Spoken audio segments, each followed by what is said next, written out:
Iru. Kaixo lagunak, zelan dogaz asmakizun horiek? Erantzuna ditugu ja? Bai? Ikusiko dugu ja asmatu duzuen. Lehenengoa Jurgi. Laborategi batean egiten dut lan eta esperimentuak egitea gustoko dut.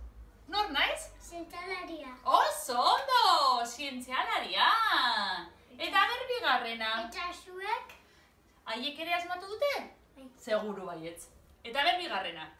Ezin da ikusi, ezin da ukitu, sudurretik sartu, pirikitara heldu. Zer da? Airea. Airea! Oso ondo! Txalo bero bat, txapeldunak! Orain badakizue, zertaz ibiliko garen aste honetan esperimentuak egiten. Airea! Airea izango da gure elementua aurten. Bai? Eta aita eta amarekin edo familiako norbaitekin oso ondo pasatzeko, jolas bat proposatzen dizuet. Bai?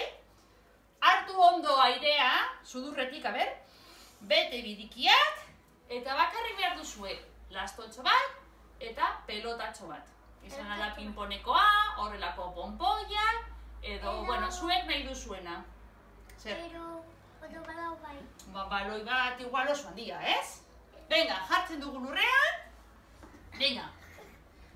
Eta putxe ginez, ea nork llegatzen da lehenengo, nori izango da irabazlea. Baina ez egin tramparik, Ez izan trampatiak. Utzi leku, bat, bi eta hiru, Oi, oi, oi, oi, oi. Venga, eskerrik asko.